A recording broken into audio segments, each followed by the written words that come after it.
Hi everyone, what we're going to do today, we're going to do a dead simple video on changing a wheel. Now we're just going to make it realistic. We're not going to have all the tools that you would do in a garage. We're just going to go off and try and change a wheel with generally what you've got in a car. Now the bits and bobs that you'll usually have are going to be your jack itself, and this is the normal we call scissor jack, and literally you twist one end and it raises up and you twist it the other way and it comes down, and this is the bit that's going to lift your car. And usually there's going to be a handle that you're going to be able to use to actually help you lift it up. You won't do it with your fingers. You'll need a wheel brace as well, something that you're going to be able to get the actual nuts off. This is one that I've got from a toolkit, but you often get them in the back of your car to suit your car with the correct socket size to actually undo the bolts. So you'll need one of them. You'll need a lock and wheel nut key, which again comes with your car, and this one is situated in the boot, and a lot of the time they'll be near the jack. A lot of the time when you are buying a car, make sure that you find the actual lock and wheel nut, because to be honest, they can be a little bit of a pain to get off.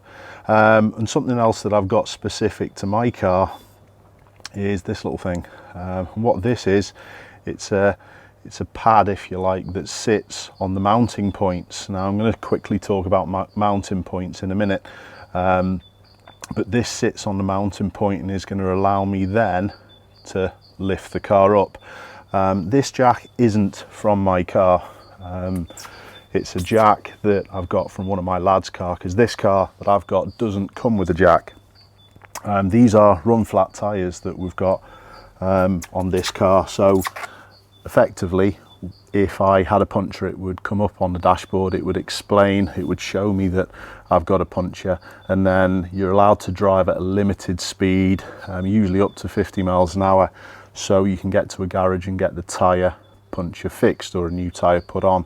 So there's little need in this car for me to actually take a wheel off, and that's a lot of the time BMWs across the board, but other vehicles are the same. This car that we've got to the side of us as well has also not got a jack. It's literally with the tyre sensors that are in the wheels, it senses when again there is a puncture or a drop in pressure and gives you time to actually sort that out. But if you were to have a puncture on a car without these sensors, the tyre pressure sensors, you should not drive on a deflated tyre. You are going to absolutely ruin it. So it's only run flat tyres that you are able to do that. So we're going to get on with the actual changing. First of all, what we're going to do is set the jack up.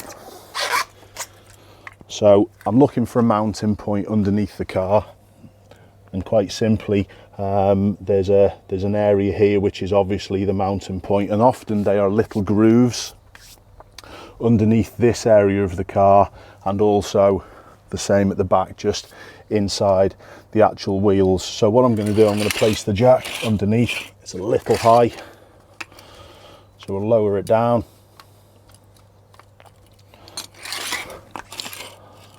That looks pretty good, but I do need to get the actual mounting point on, so I'm going to put that on and then just manually with my hand place the jack underneath the car and then twist this up so it just sits underneath the mounting point.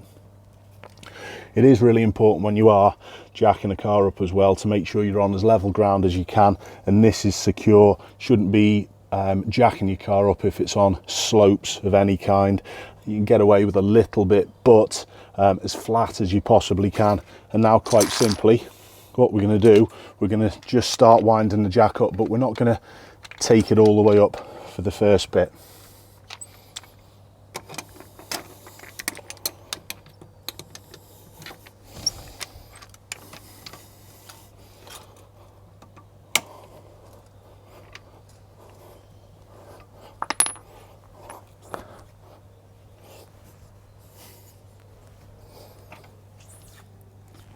From time to time, just keep checking the jack is still secure and in its safe spot. Now, before we go any further, I've got the jack taking a little bit of pressure off the wheel, but we're not going to do this all the way. What we need to do now is actually undo the bolts. Now, what you'll need to do is actually undo them sometimes with a fair bit of pressure. There we go. If they don't come off, sometimes you can push down on this with your foot, but all we're doing at the moment is looking just to take a little bit of pressure off the bolts so they're easier to actually undo.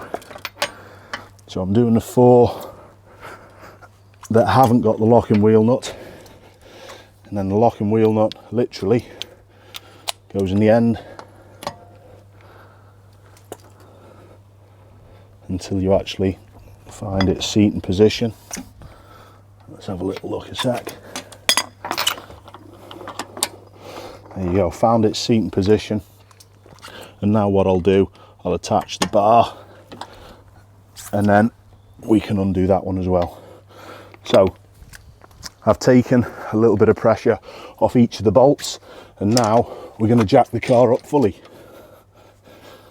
This is often where you scrape your knuckles on the floor with these jacks. There are other jacks that are better, but these are the ones that come with your car. So give us a minute, I'm going to get the wheel off the floor.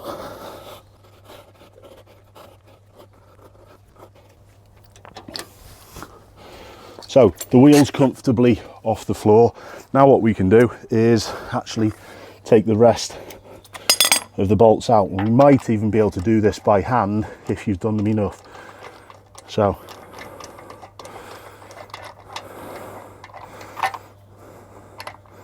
there's the first one. That one needs a little bit of pressure. And now we should be able to do it by hand.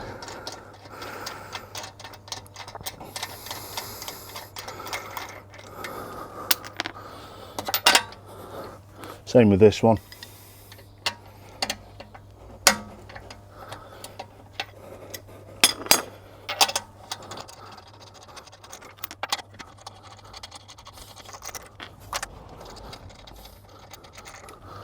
So we've got all the bolts out. Quite simply now, this wheel should come off. Sometimes you need to give it a little bit of a bang. So there we go. There's the wheel off. It is a good idea as well to put the wheel underneath the actual car, or the spare wheel underneath the car, until you've actually got it changed. For example, you may very well lay it down under the bodywork, not at the front, but underneath the bodywork here. So therefore, if the jack fails or goes down, it'll fall on the wheel rather than on the floor. So that's the wheel off. Put the spare on.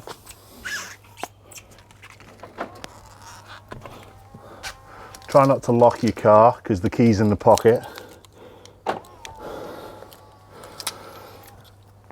And then to refit, it's simply the opposite.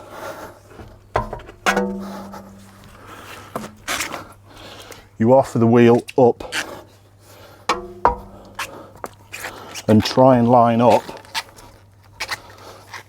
the actual holes with the holes on the hub.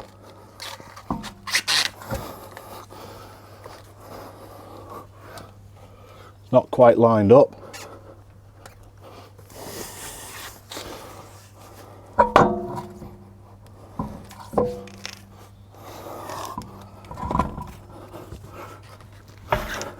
Notice resting it on your foot can be a nice way to help you get it level.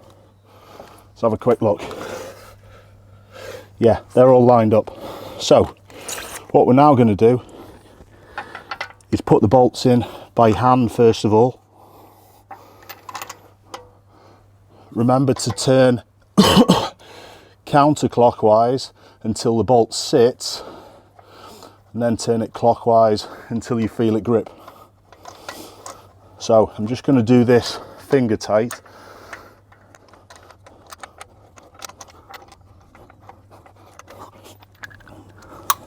And we're going to do opposing bolts as well. So I'm going to do one this side, and then I'm going to go to the opposite side.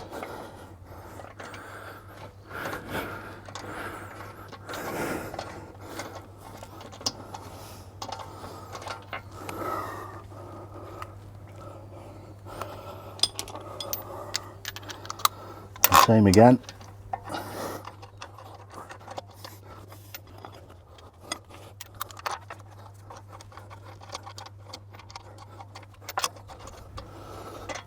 So do them all finger tight.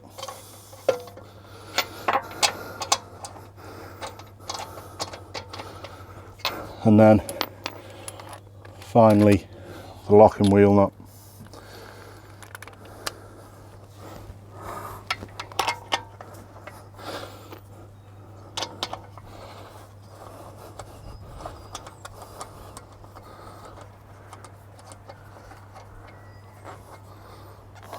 Okay, so they're all finger tight. I'm just going to give them a little turn.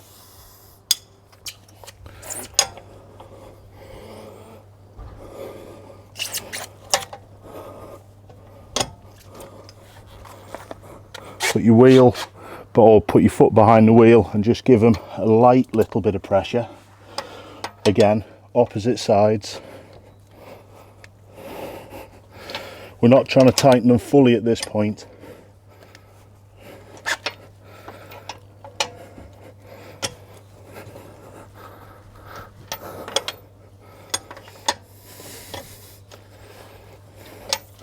And again, the locking wheel nut.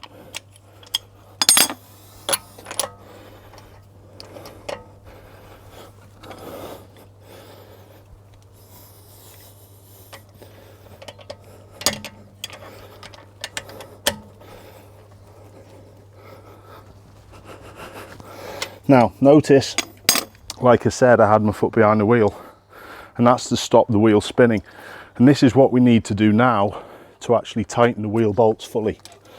What we're going to do is stop the wheel spinning by loosening the jack off. So you loosen the jack now off, again without scraping knuckles.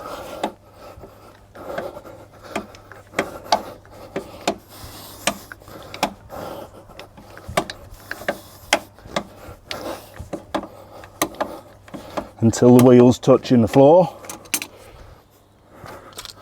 And then what we can do is tighten fully. Now they should be for a specific pressure. I think they're about 105 pounds-foot torque for the wheel bolts on this wheel, but it's impossible to tell that without a torque wrench. So literally all I would do is tighten them as much as you can, and then see whether you can do a little more, and then they should be pretty good.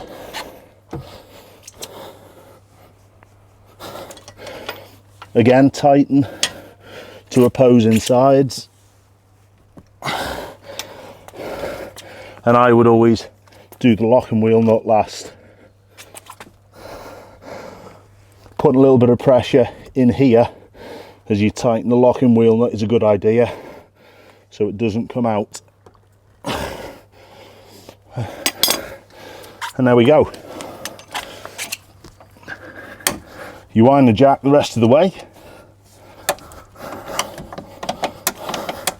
scraping your knuckles along the way.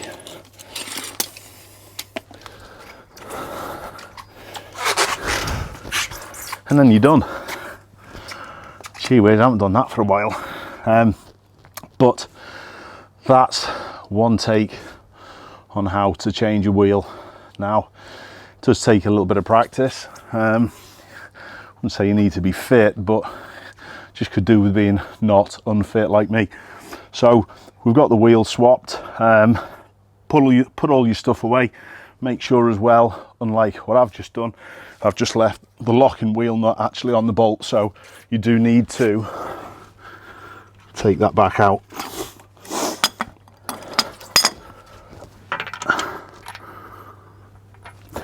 And put that away safe, remember. because getting the wheels off without that can be a pain. So clear yourself up, put everything back in the boot or where it should be, and then get on with your journey and go and get your spare tyre repaired, or the tyre that had the puncture repaired, as soon as you can.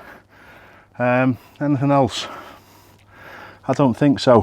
I hope that you don't really have to do that, but just in case you do, I thought I'd catch a little brief moment in between the rain showers and show you how to change your wheel. So excuse my out of breathness, I need to get out running a little bit more, and I'll see you all soon.